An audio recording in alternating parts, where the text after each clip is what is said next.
All right, guys, welcome back. We got some really exciting news for you today. We have another show, and we're going to be talking about all kinds of stuff here in 2026. What is working? What's actually really working? So Michael and I slaved away, and we compiled all kinds of content. So we hopefully you guys will take some notes. This is going to be awesome. Remember to like, share, and subscribe to us on all of our different networks where we're coming to your earballs right now.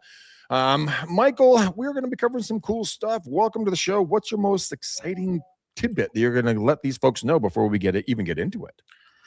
Most exciting thing I'm going to let y'all know is that it is another beautiful day. Today is Tuesday. We are on it. I was up at Sonoma State University yesterday, and nice. The kids are starting to almost get it. So that's my tip for the day. Okay. Be smart when you're a college kid.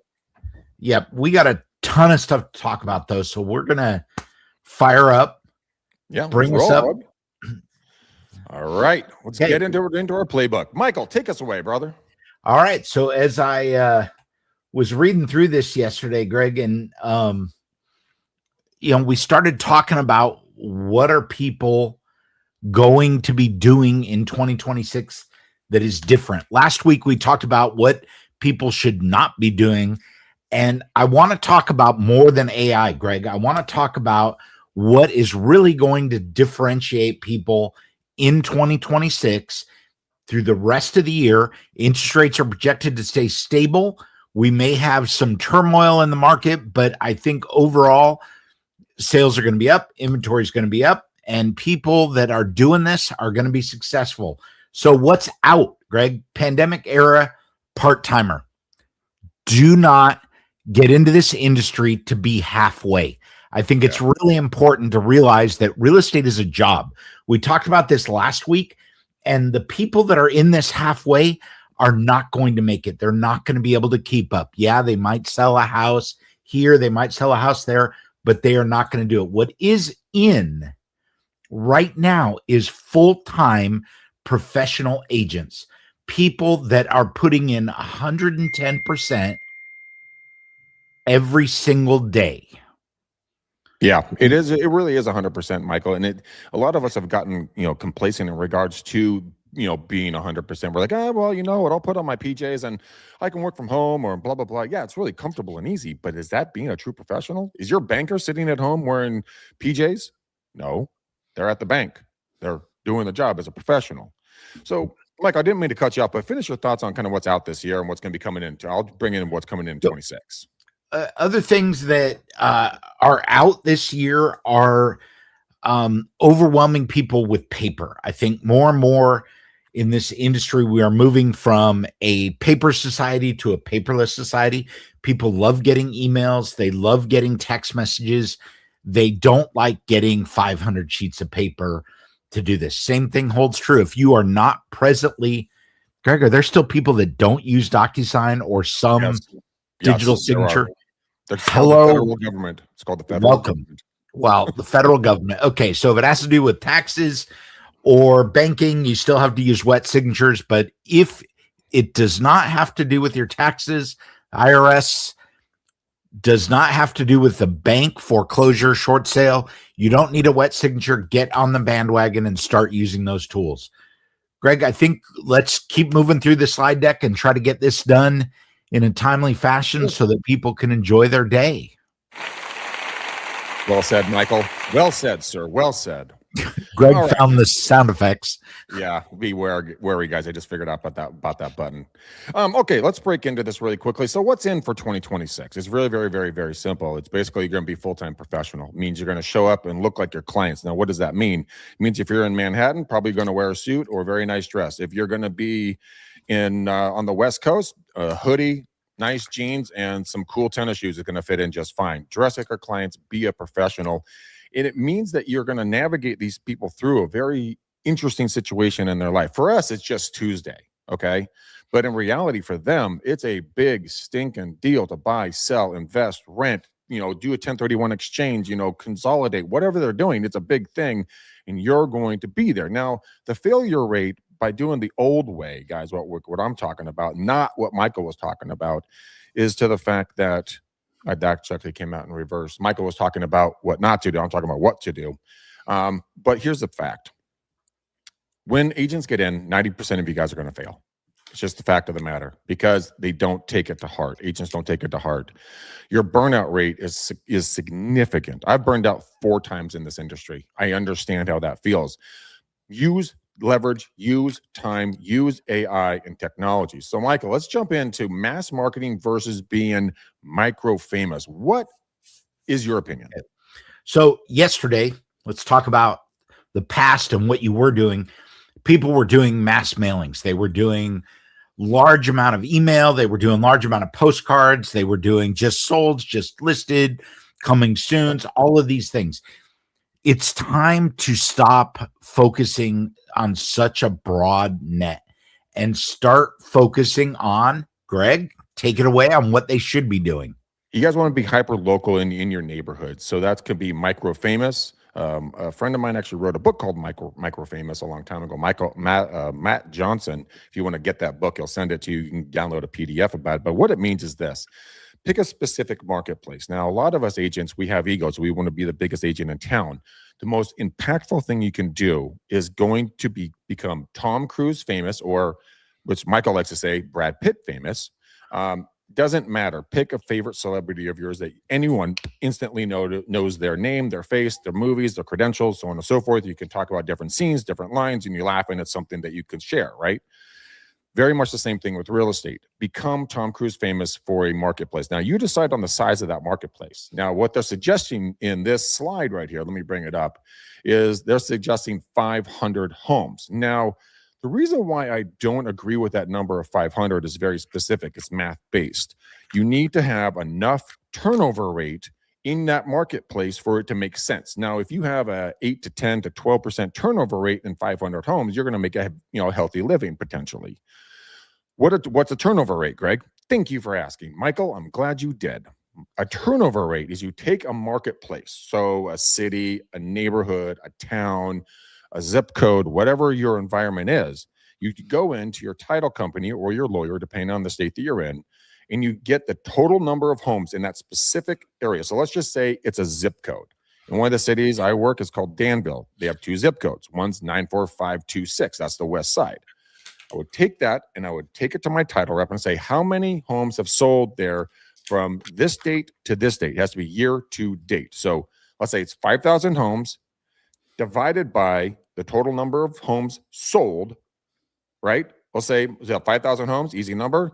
Let's say 100 homes sold. Divide the 5,000 into 100. You're going to get a 0.0 something number right there. That's your turnover rate. That's your consumption rate on a year-to-date basis. So what is today? March 3rd? March 4th? No, March 3rd. March 3rd of 26 to March 3rd of 25 to March 3rd of 26 would give you the year-to-date on exactly what your turnover rate is. Then you dominate that market and you figure out how you can become Tom Cruise famous, Brad Pitt famous to that area. So that is my takeaway. That's hyper local stuff, videos, walking the neighborhoods, interviewing local businesses, getting out and talking to the local, groundskeeper at the high school, the junior high, interview the principals, interview the mayors, get embedded like an Alabama tick, all up in people's business in a good way, and really become the man or woman of around town that is the go-to human being. Michael. Okay, wait. Oh, shoot. You're going backwards. I do want to touch on one thing, Greg. 2 things, actually. Number one, guys, when Greg's talking about being hyper local, that doesn't mean go 48 miles away and film a video about a restaurant out there that you really like. That means targeting both the people and the industry in that community so that you're building up a reputation as somebody that's a part of the industry. Okay. Yep. That is important, number one. Important number 2, Greg, because, I like the technology. I like 2. It's kind of like peace. You can go to First American and some of the other title companies now, and they will actually allow you to upload physical property addresses that they will give you, and you can get what they believe is the email address and what they believe is the phone number of the owner. Yep. For about a penny a piece. Okay. Great way to have somebody so that you're targeting them on social media. You're targeting them on print. You're targeting them by walking around with the business cards that you throw away in the first trash can. and you are Michael. targeting them by phone and email. Okay. And Greg, we need to have another show talking about phone because I don't like doing that either. But let's move on to the next slide now. Oh, I know you don't like doing the phone. All Yeah. right, Michael, what was working when we were doing the look at me advertisements? So I don't know that it was ever working, Greg, but every time I see a realtor ad that says I'm number one, or I'm in the top blah, or I do this or I do that, I cringe, because what I will tell you is that your clients, your potential clients, don't care that you're in the top 1%. They do a little bit, maybe that might get you, a look, but they want to see that you're actually in it for them. And Greg, what does that look like? So a lot of us have been trained, Michael, like you said, to do like, hey, look at me, look at me, look at me. I'm number one. I just closed this huge house. I'm at this broker's tour. I'm at this, this open house on Sunday. I closed this many deals, blah, blah, blah, blah, blah, blah, blah, blah. It's like going to a dinner party or a cocktail, party and talking to somebody. Only thing they do is tell you how great they are. You literally want to punch them in the face and throw up in their drink because it is nauseating. Here's what you should be doing. You should be making it a story about them. Ask them questions. How long have you lived here? What's your, how old are your kids? Are you guys in sports? What do you do for a living? How long do you like it? Where did you come from? Ask them. Be curious about them. And then when they ask you what you do, you don't say, oh, I just got all these listings. I'm so crazy busy. No. You know what, Michael, I'm glad you asked. This is going to be the script you should use. Michael, I'm really glad that you asked. You know what? I just had the opportunity. I helped this wonderful family, the Johnson family, Matt, Julie, and their three little kiddos into a property. And it was the most gratifying thing ever. You should have seen the tears coming down Julie's face when she saw that her kitchen that she dreamt of forever is now hers. Oh, by the way, I have a video. Hold on. Let me show you the video. Play video. See, that's what I do, man. I change people's lives for the best. Now it's not about you. It's about the emotional connection you had with that client of yours. And you can tell that story a billion times and nobody's going to get bored of it because there was a problem, and you solved it, and you came out the other end with the success that the client wanted. That is your marketing thing. It's building a story brand is one of my favorite books. So take a look at the book, Building a Story Brand. It's an easy read. It's even an easier listen to. I'm dyslexic, so I listen to everything. And go listen to Building a Story Brand, or you're building a story brand, or building your story brand. Michael's going to find it right now. We're going to do a show about that exact book, by the way. But they have a whole workbook in the back where you can really write this out and create your brand on it. So that's what I would recommend moving forward. Michael, AI assistant revolution. What do we got? Let's talk about what's what's out. Adding expenses. Okay, stop hiring assistants. Stop hiring VAs. Stop hiring anybody that's not directly helping you generate revenue. Okay, this is really important. You have to train those people. They're an expense. You can't afford to spend millions on those people, so they tend to come and go fairly quickly. Stop doing that. What are you going to do instead? Greg? Dude, what I've been doing, and Michael and I were talking off air prior to the show, I just signed up with this company called Cursive, and it's I think 20 or 30, no, I think it's a 30-day immersive training program going through all the other AI systems that are out there and how they all work together and kind of what they can do. I already have learned something very impactful, and I haven't even taken the course yet. I'm just like literally primary stuff. It's insane what this one, I think it's Jasper, and it can help you with marketing and promotions and creating emails and all this other stuff that we think we're really good, writing prompts, so on and so forth. I'm fascinated. So hiring an AI assistant, once you understand how to really work it, right, and then deploying the AI systems in the right areas, per Michael's point, you don't have to train it. It's already trained, right? Or you have to add little things in there, like your own little personal bios and stuff like that, but that's easy. Then the overhead expense, I mean, a salaried employee is generally around $40,000, $50,000 if they're good and they're worth it, right? This is going to be 100% zero overhead minus your initial cost that you're going to pay like a $20, $30 or whatever, $50 a month for a couple of systems. It's not a big deal, but you're going to be able to take that additional time, right? and you're going to execute immediately because everything's already pre-done with the AI systems, and it's going to allow you to go out there and do pop buys to past clients, go door knocking, do some content on video, do something to create the top of funnel coming back down into your funnel so you can continue those relationships through your AI follow-up. So yeah, it might be scary a little bit here, but there, guys and gals, but at the end of the day, it's going to run a portion of your business. I don't care if you're terrified of it. You've got to get over that hurdle and start embracing what is going on here. Because if you don't, Walmart's looking for greeters, okay? And I don't want that for you. So don't stop Greg, yourself. Before you go on, I do want to add in there that I kind of disagree with you a little bit on the $0 overhead. How dare you disagree with me? And I think this starts with slide 1. Right? If you're in this 100% and you're giving your all, every hour that you work costs you something, right? And there's too many people that think, oh, my time is free. Your time is not free. Greg and I used to do this thing, and it's kind of old school, but if you don't know, if you have a 9-to-5 job in a traditional business, you are working 2,080 hours a year. So in real estate, you're going to work more than 40 hours a week, but let's just say that you could get away with that. And you want to make $300,000 a year.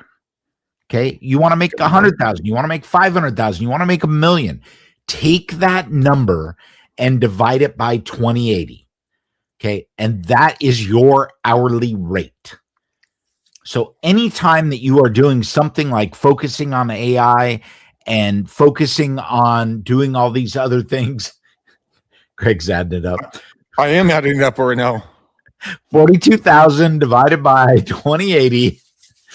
So when we do this, remember that you have to learn AI. That's going to cost you something. It may not cost you dollars, but it's going to cost you something. You're going to have to put those scripts in place. May not cost you dollars, but it's going to cost you something. Sometimes it's better to hire somebody, hire me, Support Geeks, and we will come in and write the AI systems for you, probably for less than your number. Greg, what was your number? So I just put in 500,000 as a income because it's a nice round number and it's sexy. Divided by the 2080, that came out to $240 an hour. So if you're not doing something worth $240 an hour, then you need to offload that to somebody else immediately, aka AI Michael at supportgeeks.com. Guys, make sure you go over and take a look at We're less than that. Oh yeah, they're way less than that in a positive way, not a negative way like they're generic. They're very, very, very good on everything that I've ever seen them do. And see if I can put that up there on the top right. It says Support Geeks, guys. Right in the top right, go take a look at Support Geeks. Michael, by the way, this is a little thing, and then we're going to jump over to the next slide. He helped me move my entire computer, virtually all of my files, all of my operating systems, literally took it up and just put it right in my new computer, and he did it in like 10 minutes. It was freaking awesome. Anyways, that's my testimonial. Okay, Greg, I want to add one more thing before you leave. I know, I'm killing you. You want to get to that next slide, but I think this is important because we're talking about people's money. Greg, in California here, homes are selling for $1 million, $2 million. To hit your $500,000 number, are you going to work with people that are looking for $1 million, or are you going to work for people that are looking for 100,000? Does it matter? It does matter because we're ultimately, at the end of the day, we're in a service-based business. So I will work with anybody that trusts me with their large financial decision. So absolutely, I do not discriminate. That's something that's personally for me. I always work with anybody who has either a desire to have good representation, because you know what? You never know who they know, and it's the right thing to do to assist every person that wants help, because there's a lot of challenging humans that will not do that. Now we are moving on to the next damn slide. But wait, no, just kidding. Shut it. I will murder you in your sleep with a spoon. All right. Now, this is where you're going to jump off, Michael, because I want you to go deep on these things. You introduced me to Firefiles AI, which is amazing. But walk me through these other ones. I do not know anything about them. Okay. So Fireflies AI, for those of you that don't know it, this is your assistant that will log into Google Meet, Zoom, pretty much any platform that you have, and record the meeting. It will record the meeting in video. If you have the right subscription, it will record it in audio. Best of all, it will transcribe that conversation that you have, no matter how many people are there, and it will spit it out for you, including any questions, an AI summary, any to-dos, and it will give you those things, and it will actually add these things to your calendar if you want. Quo is going to be your business phone, right? Your phone is everything these days. And for a lot of us, you're just walking around with this computer in your pocket and you're not really using it. Quo is one example of this new AI revolution that is allowing you and me agents to create a digital PBX in the old school way and have your phone electronically answer and record the phone call. Greg knows because he calls mine all the time. I use an AI tool right now that goes in and basically it answers the phone. Hey, Greg, Michael's not available right now. Could you leave a message? But it's a little bit clearly. Speak clearly because you tend to mumble, and it transcribes it. And it's the best thing in the world for me. I do not have to check voicemail. It also has gotten to the point now where they can screen out spam calls. So great tool. Inbox Pilot, trained email assistant. I want to pause on this one, Greg, a little bit, and don't want to talk about this too much because a lot of us are using tools with our Google Workspace and our Gmail accounts. Okay. If you are setting up OpenClaw or some other LLM and you are giving access to your email. What's an LOM? What?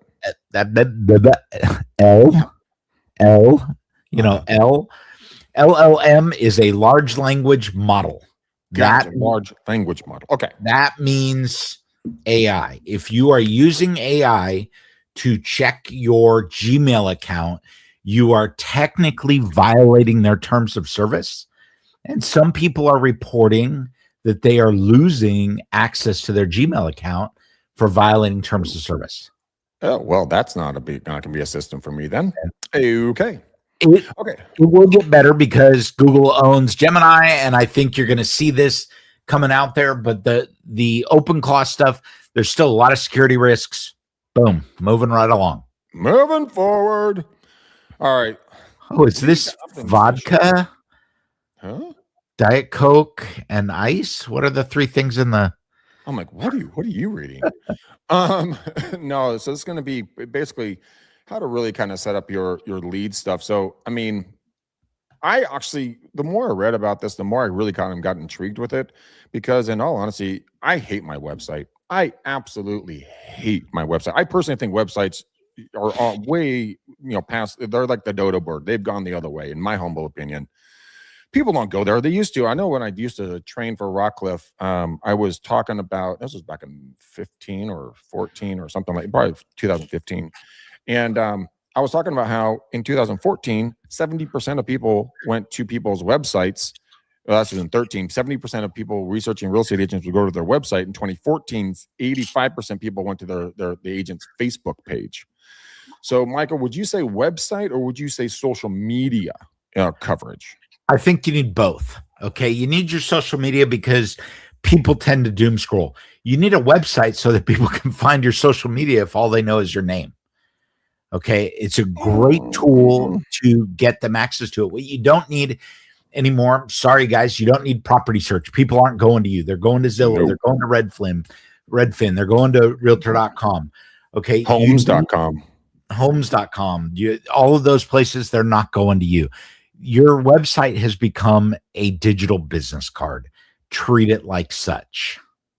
I don't like that idea. Okay, well, so that's really... Of course you don't, because your website is terrible. It's horrible, and you built it. No, I didn't. You're still using MySpace, dude. Don't blame me. Shut up. Okay, we'll talk about Gamma. Michael, talk to me a little bit about Gamma. I thought this was pretty cool. Customized buyers and seller listing and buying presentations in 15 seconds. Have you used this? I haven't used Gamma specifically. I've used a couple other tools like it. First off, I argue with anybody that tells me they're going to create anything in 15 seconds because there's still a lot of people using AOL in Central America. That's not the country that is the states in between California and New York. They're still using dial-up. They're still using Starlink. They've got all of these tools, and you can't get anything big in 15 seconds with pictures. But they are able to create tailored marketing information based on price range and area. Right. Okay. That's what I'm saying. I mean, we don't have to go for the Mona Lisa on this thing. Is it good? Yes, it's not bad. Is it free? No, it's usually not. And Greg, what is my number one tool for free right now? Greg's work hours. RPR, baby. RPR is really good. They put a ton in there. It is, if you're a realtor, you've already paid into it. Doesn't cost you anything. Talk to your broker and your board. They should get you guys clicked up with that real quick. Then you can go out there and really use it. I use it literally every day, every stinking day. You can actually access it directly if you're a member of NAR. It is a NAR value add, and it is a huge value. And I'd give them a shout out every day of the week. They are integrating AI. They are doing it safely and organically in a way that agents can understand. It's also a great tool to create information for your client. Perfect. All right, 11 Labs. Guys, this can be custom trained AI receptionist to answer missed calls, qualify leads, prevent, talk with prospects, and it goes all the way into the voicemail. It's actually pretty cool. You can create all kinds of different voices. I don't want to lament on this one. These are just 3 opportunities to kind of just start stepping forward into this. Now, Michael, I'm going to grab this one because I have a real thing with this. Now, a lot of the times when it comes to people, when they talk about like, oh, you're going to pay for staging, what I'm seeing is what I tell everybody right now. All of you guys are listening to my voice and seeing my screen. What I'm showing you on the left is the before photo. It's of a dark room, just based, they just got the carpets cleaned and there's no furniture. We use a company called that's out of Australia that basically what they do is they come and they digitally stage it. It costs about $35. It's called Box Brownie. And I'm not affiliated with them. I don't make any money off of them. It's just the company I use. Okay. Now there's other companies, so go ahead and pick your choice. But what they've done for us, obviously they lighten the room. If there's clutter on countertops, they can clear that off. They can basically make it exactly the way you want with the furniture that you want. People always ask, well, Greg, why is this a value add benefit if the clients want it to be staged? I say, it's very simple. I take the empty photo or the photo with the cleaned up existing furniture, and then I pay for the digital version so that people go and see a home with the furniture that's more kind of contemporary or whatever the situation is for the area they have the listing in. Then they can see the raw version the way it stands now and what the future version can be. And people are like, well, why do you do that? I say, because every single listing appointment, every single buyer goes on a first date with your house online. They're going to see what it looks like now and what it could look without them having to bring it up, without them having to be creative. And it saves, obviously, the walls in the house. It saves a lot of people coming in and out and a lot of expense. My multi-million-dollar buyers, every one of them has said yes to this. They love the idea because they don't want their stuff moved around and they don't want to be told that their furniture is ugly, but I have a workaround on this and this is how I use it. Michael, do you use digital staging at all? I use digital staging all the time. And let me tell you, Greg, I am going to one-up you with Box Brownie. Okay, Box Brownie is great. However, for those of you that have a smartphone, and if you don't, we should have a different conversation. You can go to Amazon, you can get one of these smart sticks, and using your phone and an app called Snap, which is owned by Box Brownie, you can go in and you can take high quality images that they will then stage for you within 24 hours. You get same difference. Yeah, that's awesome. You get to pick the image, but it's all built in there so you can upload it from your phone. You don't have to do anything special. You don't have to go to another web page. The beautiful part about it, and Greg, I don't know if you mentioned this or have ever thought about this, you can tell them the type of furniture. Yeah. So if you're in a beach environment, use beachy furniture, use IKEA furniture. This is a first-time homeowner's dream. Okay, maybe you are doing a rental property and you just don't want to stage the rental. Go in there, spend $100 with Snap or Box Brownie, and show people what this is going to look like. It will be a huge benefit to you. Yeah, and they'll probably print it out and bring it with them and Yep. orientate the I've had them walk in with the printouts of the layouts of the rooms and do that. Okay, that's Can that. wait, before you go on, can we add one important thing? When you are uploading these to the MLS, guys, make sure that you mention that it's digitally staged. I see a lot of people putting it as an overlay to the photo in the corner. You don't want somebody to show up thinking they're going to see a certain paint color or, you know, something specific, and they show up and it looks like the picture on the left here. Yeah, good point, Michael. Good point. And it's really good. That thing keeps dinging so effing loud in my ears. That you or me? Not you. All right, the Dude, that's ultimate you. marketing flex, digital cloning. I don't necessarily like this personally, but I like to be on camera, so I'm an anomaly. But I mean, for folks that don't want to be on camera, I mean, you can go to 11 Labs. Nano Banana. Those are going to be that's going to be the visuals behind 11 Labs. You can create the voice, and then you can do the listing photos. And now you can have an avatar walking through your listing photos, talking after you write the script for it. If you're camera shy, or if you think you have a face for radio, which none of you do because you're all beautiful, wonderful, handsome human beings. But if you did feel that way, this is an option. Michael, where do you see this going, quickly? Because we got a ton of more slides we got to get to. Going, I think it should go nowhere. I think that authenticity is important. Thank you. And everybody is going to know that you are using digital cloning. Is it cool? Absolutely. But stick it where it belongs, and it doesn't belong with you in front of your client. No, Okay? I mean, this could be actually something interesting. Michael, actually a different way of using this potentially. It would be interesting to go and take the property description and then take and do this, but do it for a buyer walking through who's a long distance buyer. Then it could be you showing them the property versus you presenting your own listing. That's an interesting twist. Here's Michael.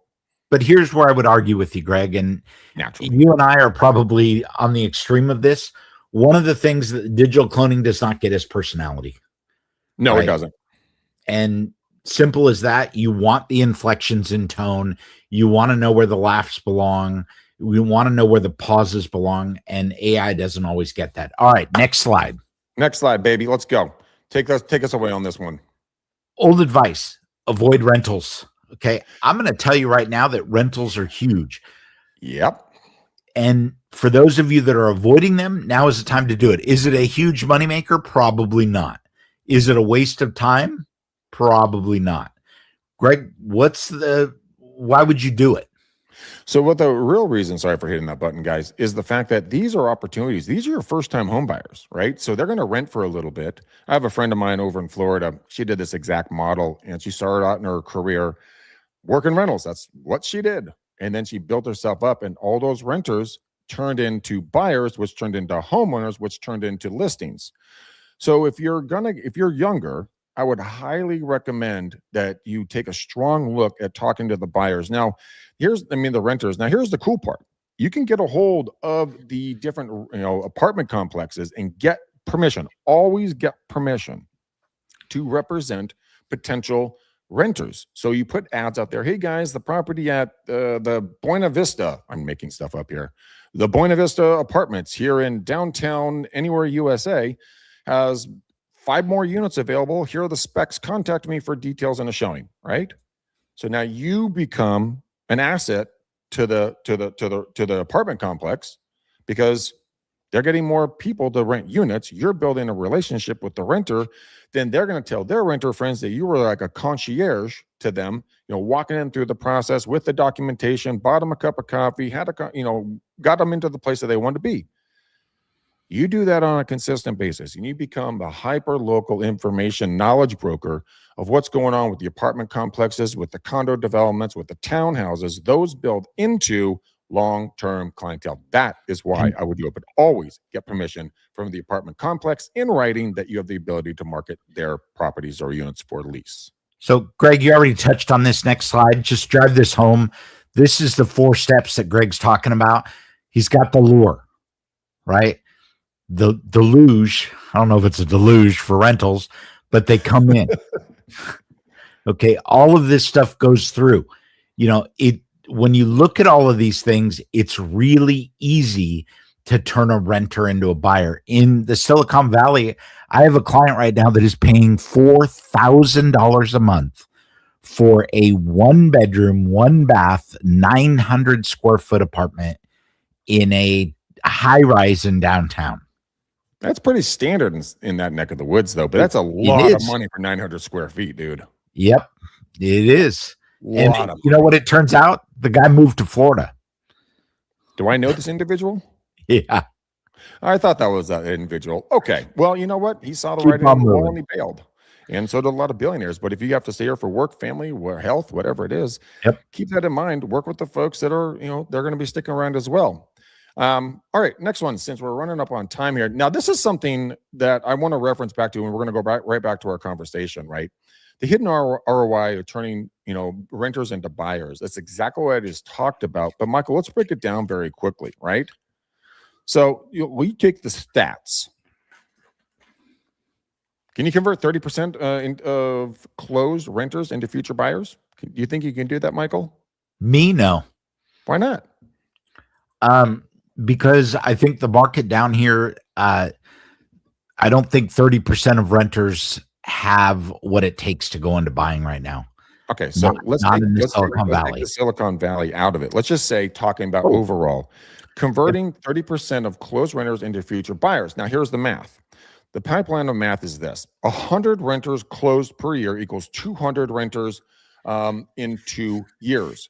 30% commission, 60 buyers, guys. At a $10,000 commission, that's a $600,000 future pipeline built specifically on the backs of the renters that you made the connection with and helped them rent the property. Then it goes into a magic follow-up system, right?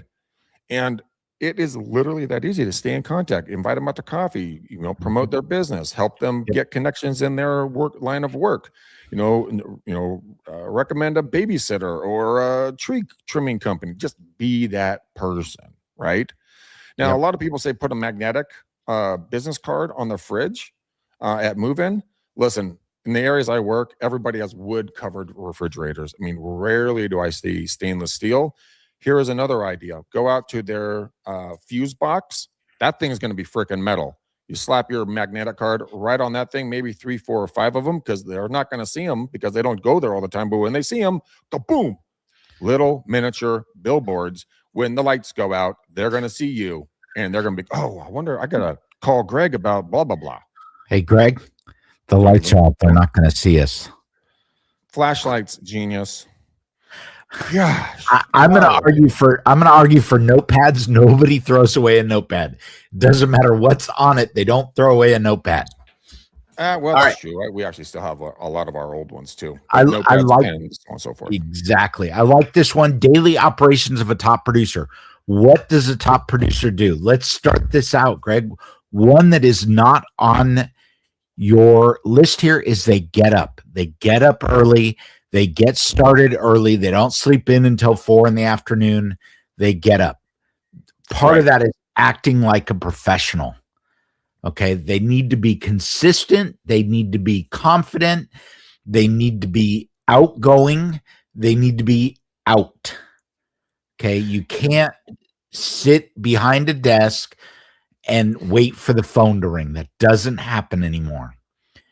No, it never did early, but. Yeah, well, it did back when we came in on horses. Okay, so let's talk about KPIs. Greg, what's a KPI? Honestly, I was trying to figure that out, and I know I should have that answer right now, and I know it looks super stupid saying I don't know. Key performance indicators. Yeah.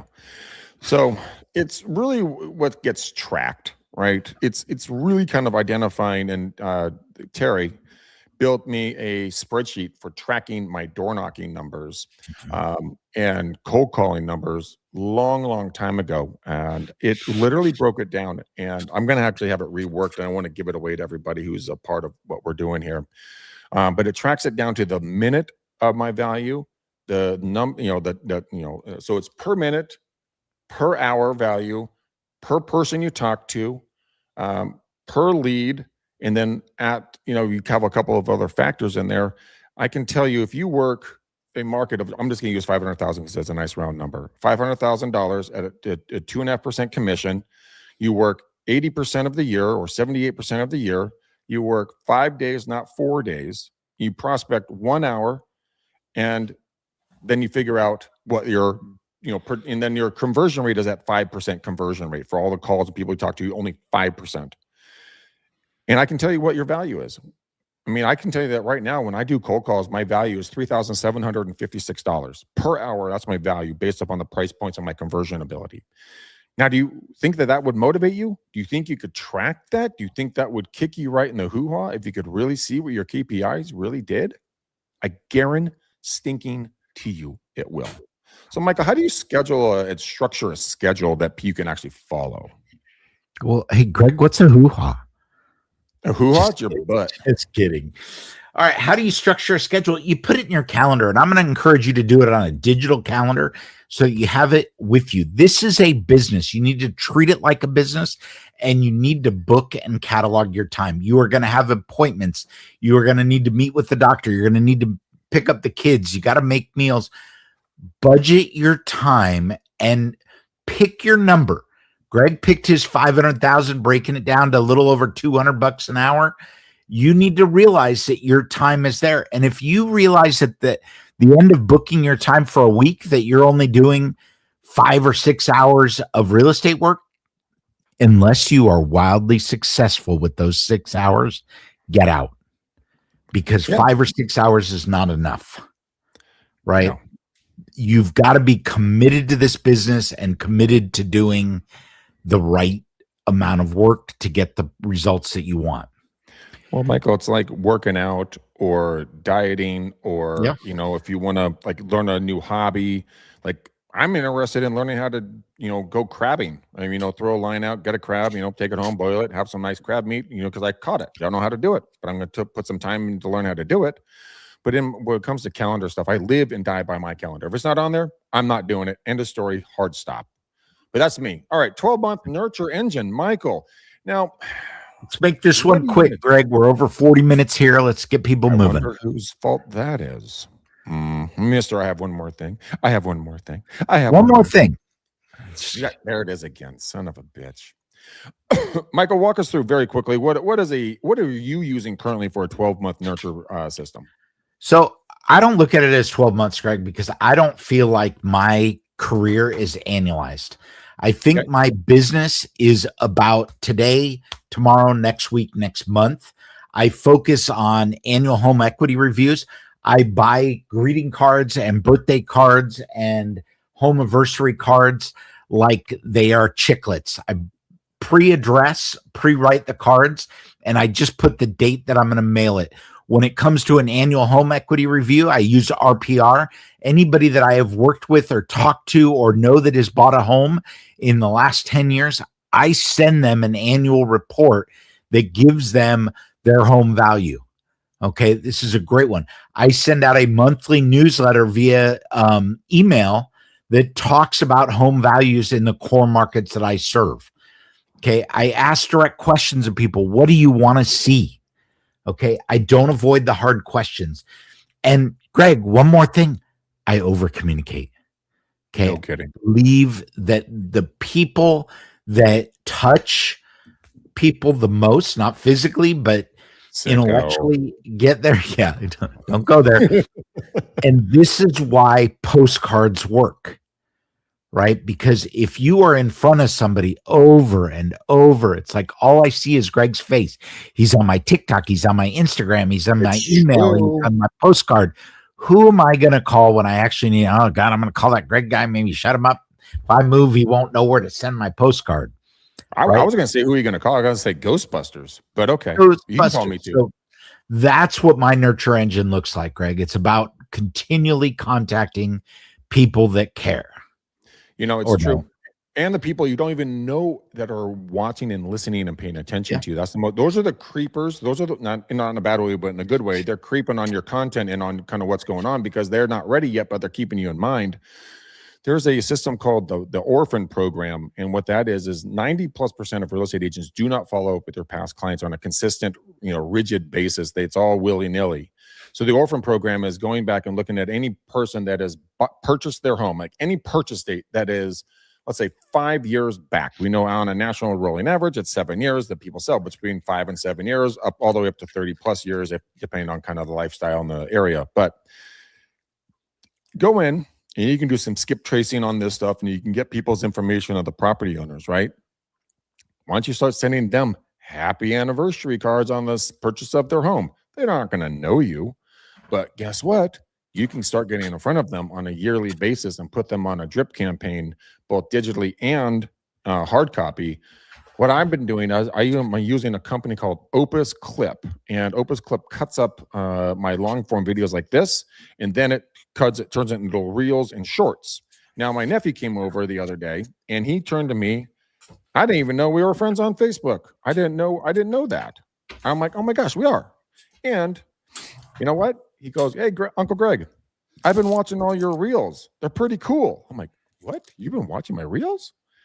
So my point is this. You never know who's watching. You never know who's paying attention, but you have to be consistent, methodical, and persistent to get that, get that nurture engine up and running. Michael, do you have anything else you want to add? Or should we move on to one of our final slides? In case people think you're kidding, Home Sweet Home Anniversary. It's a card that you can get. I got these off Etsy. There's a great company that does this. They will print your information on them, and you can send these out. You buy them, pre-do it.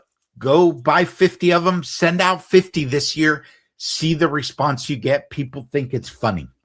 Okay, they love it, and they remember who you are. So, Greg, let's wrap this up. 2020 that's our last one. Action plan. I'm going to take the first one here. Pick micro niche. Okay, choose one neighborhood. Choose 500 homes. Choose 1,000 homes. Pick a niche that works.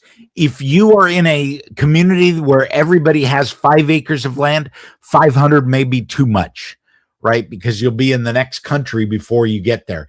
But make sure that you are focusing on a market that gets there. And I live in California. I don't even know what an acre really looks like.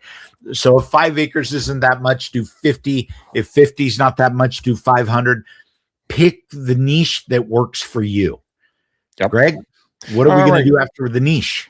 You're going to deploy your AI stack. You're really going to go after this thing. Take a look at Cursive. I have no affiliation, but they are going to train you and teach you like 10, 15 minutes, maybe 20 minutes a day, learn a new skill set. It's really going to help you guys automate messaging and note taking, your emails, your inbox, your responses. Here I have AI, assistant answering calls, forwarding on messages like Michael does. Guys, take away the hustle and the grind. Take away the mundane, boring minutia in this industry and business. Give it to the computing system. It's there. Your competitors probably using it, so you better get on. Michael, number 3. Turn on your rental engine. Find something that works for you and use it to generate business. Rental engine is one example. If you're in an area that doesn't have rentals, come up with something else. Use AI. Give me the top best whatever to generate real estate business in whatever town you're in. Do something unique and do it every day and do it well. Number 4, Greg. Run the blueprint, guys. Track daily conversations, like I talked about in the tracking sheet I just described to you a little earlier.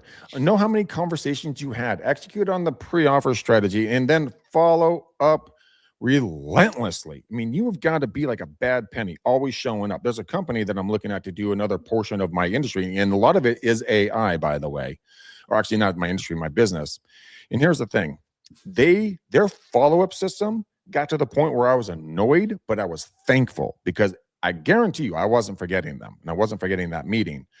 So I think that being maybe a little overboard in a good way with value add, staying in front of people, is a good thing, especially the people that want to talk to you. When I bought my last vehicle, I remember going home the night I found the vehicle. I went for the test drive, and then I got home, and when I left the dealership, I'm like, hey guys, I'll be back tomorrow with a deposit, just hold it for me. They're like, well, we can't promise you anything because, if someone comes in and want to buy it, we're going to have to sell it to them. And I freaked out internally. So I had my cash ready, and man, I checked online. When they opened up, I was at that front door, I think at like 8:59 a.m. Like, hello, I'm the guy that wants to buy the vehicle. And So the point is this: I wouldn't have minded a phone call or a follow up, because I'm interested in the outcome and that product, and I want it. Once you find those people, you could talk to them once a day or reach out to them once a day, and they'll be just fine with it. They actually probably love it. So that's my Michael final takeaways, and we are the blank out of here, bro. One more thing, we're out of here. This has been a great show. Don't forget to like and follow. If you need any information, you are not getting the training that you need, you don't like Cursive, you don't like Coursera, give us a call, give us an email, michael@regeeks.com, michael@supportgeeks.com, greg@regeeks.com. We will help you. We are not just throwing you out there with all these ideas that you can't use. Love seeing you on the show. Appreciate everyone that's here.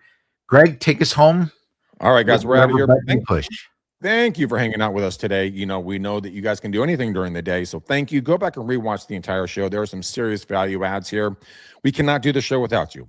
So spread the love, share it to a colleague, your manager, your broker, if you think this is helpful, because we want to make every agent the best agent they can possibly be. Stay tuned. We're going to have some more amazing shows coming down the pipe. And one of them is going to be, we are going to go over the book, Building a Story Brand, and why that is important to you. But we're going to be following all kinds of things AI. If you have a guest or want to be a guest on this show and want to talk to us about tech and kind of have built or are building your business, we are open to suggestions at this point, and we would love to hear from other people. So we love you. Until next time, boom. Peace. We out.